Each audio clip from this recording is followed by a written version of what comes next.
Hey, what's up everyone? This is Snackbox. Hope you all had a great start to the week. In today's video, we are going to talk about the new fusion Ishiyama the Immovable, if he's good, if he's worth to go for. And also we are going to talk about the event calendar and do a full breakdown to figure out the most efficient way to complete this fusion.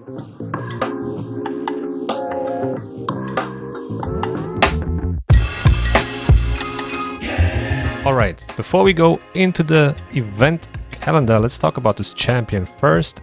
Ishiyama the Immovable. The design is really nice. I love it.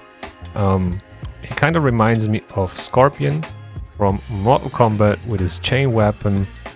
Has also the fire element to him, and you know, his face is burned. So yeah, he kind of like reminds me of Scorpion a little bit.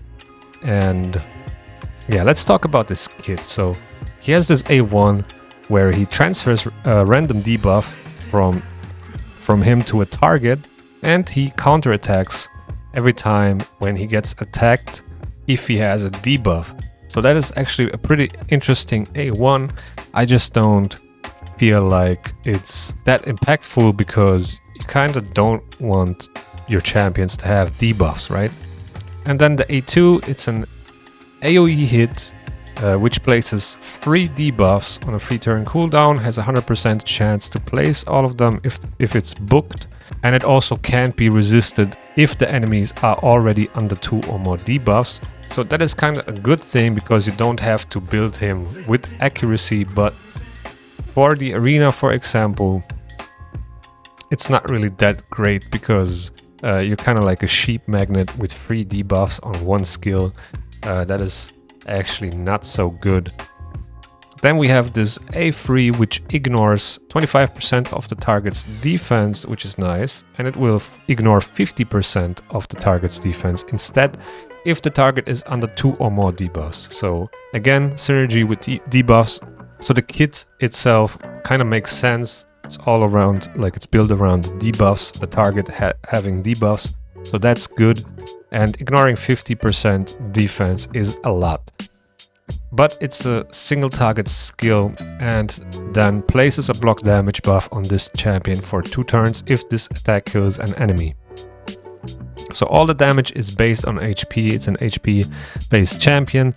22,800 HP is a good amount of base HP, so on paper he looks really good. Then he also has this passive: whenever an enemy resists a debuff attempt from this champion, the next debuff placed by this champion cannot be resisted.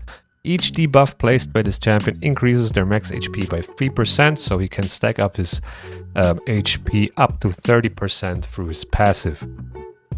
On top of that, he has an HP aura in all battles by 28%, so overall his kit looks amazing. His base speed is not the fastest, but 99 speed is not that bad. So yeah, overall I think he looks great. From the testing that I saw, he's not really dealing enough damage to be viable in the current meta. We have so many good HP nukers that just outperform him. We have Taras, we have Narcissus. Everybody will get Embers or have Embers at some point, or already does have him. So it's really hard to keep up with those champions, and he definitely cannot do that. So if you're a player that tends to skip fusions, this is definitely a skippable fusion in my opinion. Me personally, I never skip a fusion, I always do them because you never know when they might be useful, especially with faction wars around the corner. We don't know if they're gonna have conditions in those stages or whatever they're gonna do, so better be safe than sorry, right? So that is my opinion on this champion. And now let's get to the event calendar. Alright, so the good thing about this fusion is that it's a fragment fusion, and fragment fusions are most of the time the easiest ones to do.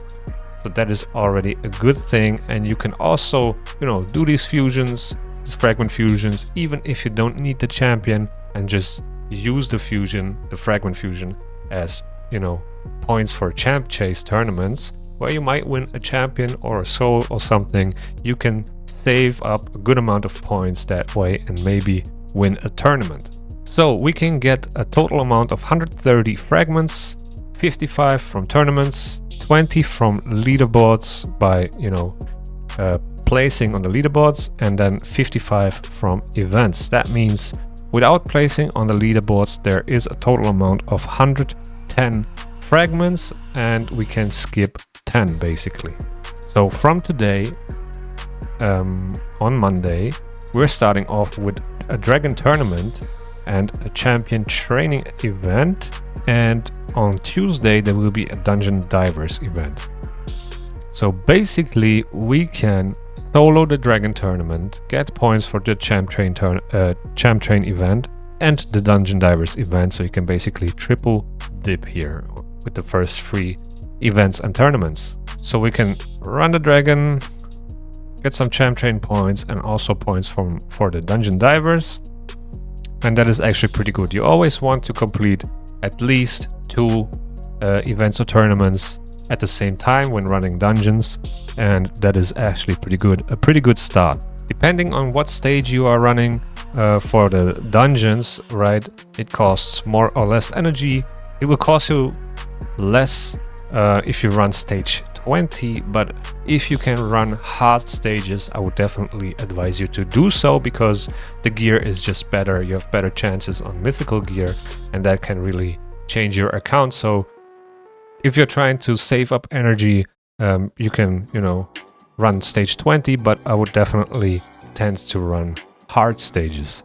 And then we can actually, from Thursday, do the same thing with the Ice Golem tournament. There are a couple of champions that can solo the Ice Golem, and I will actually put some videos in the description below how I solo the dragons, Ice Golem, and all the other dungeons, so you can check them out and maybe it will help you.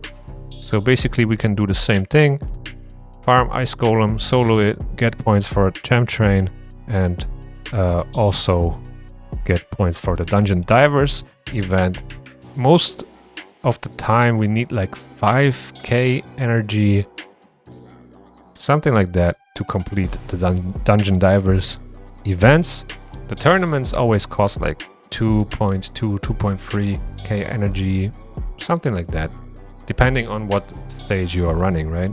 And we actually do have 3 dungeon divers, but remember we can skip 10 fragments, so that is actually pretty nice. Most of the time I'm looking for a dungeon divers that only has 1 dungeon tournament at the same time, so you can basically skip the dungeon divers event. And here in this event calendar, I think dungeon diver event 2 should be the one to skip, because we have the dragon tournament and the Ice Golem tournament running simultaneously to this dungeon divers event 1, and we can solo both dungeons with a lot of champions, so you can get points for the champion training event as well. So for both dungeon tournaments here we will triple dip points.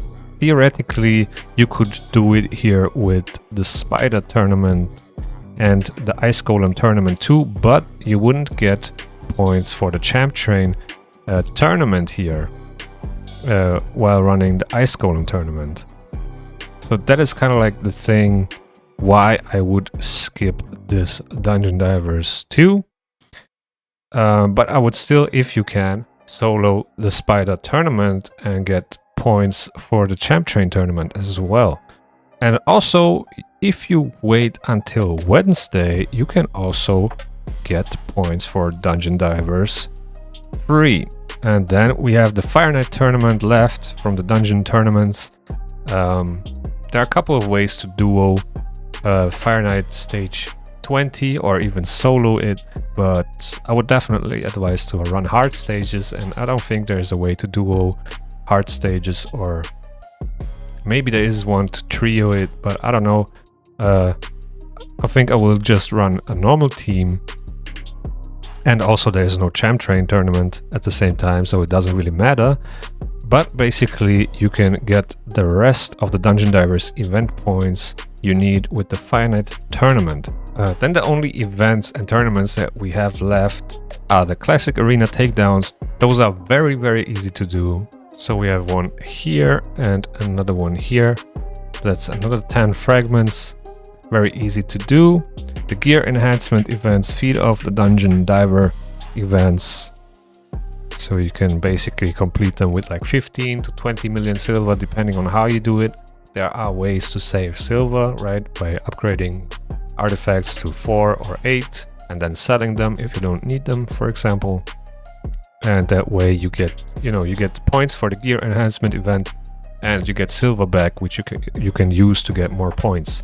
Oh, we actually have 3 gear enhancement events, and all of these together will cost you like 60 million silver, maybe a little bit less, but that would be my estimated amount of silver for 3 gear enhancement events.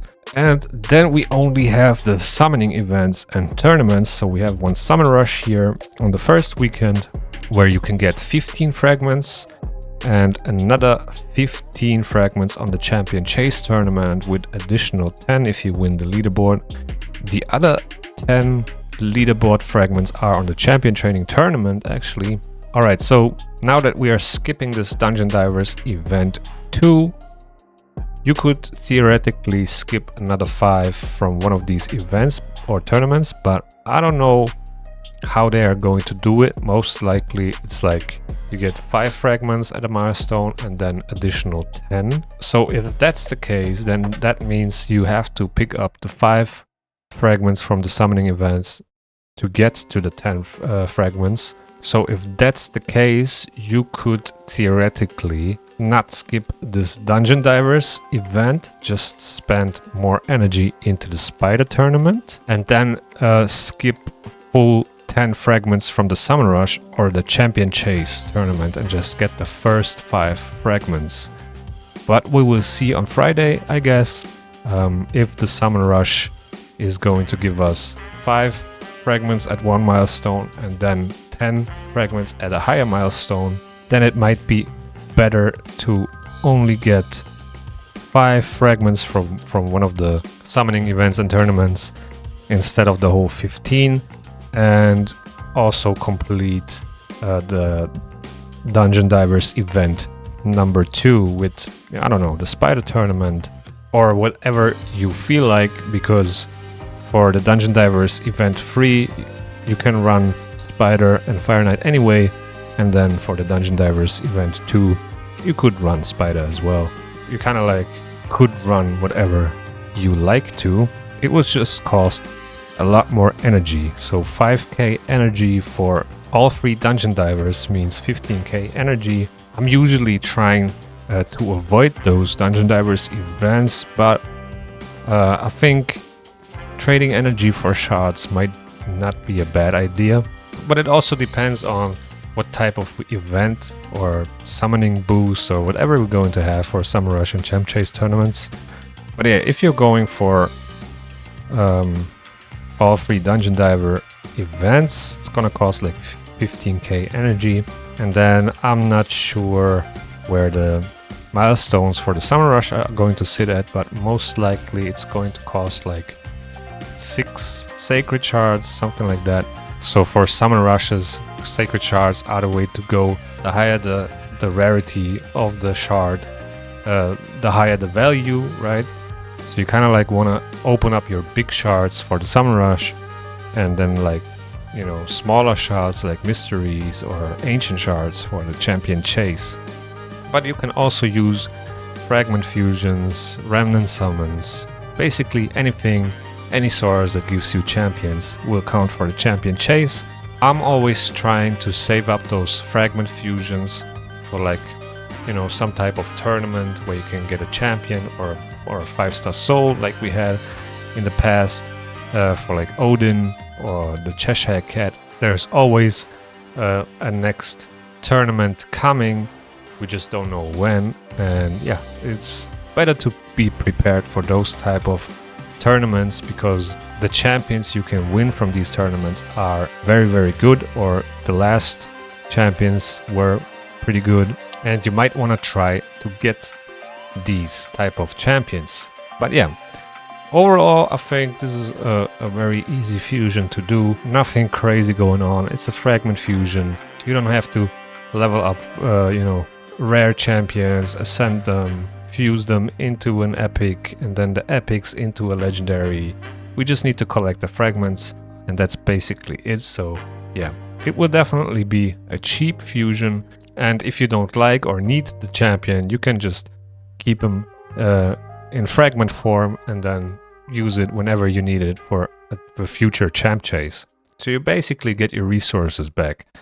That's you know, in some form. So yeah guys, I think I will do an update video once the Summer Rush is active to see where the milestones are at, and then we're gonna see and decide if we are going for the full 15 fragments from the Summer Rush, or if we are going to skip the Summer Rush and go for the Dungeon Divers event. We will see. I definitely would love to save some sacred shards. If I don't have to use them, I'm happy to use my energy instead. Let me know in the comments below if you are going for this fusion. What are your thoughts on this one? I don't think it's a crazy fusion. I think he's rather mediocre and maybe good for like early or mid-game players, but even then there might be better options. And yeah, thank you guys for watching. If you like the content, please subscribe to the channel. Also leave a thumbs up. It really helps me to grow the channel. And with that being said, see you in the next one.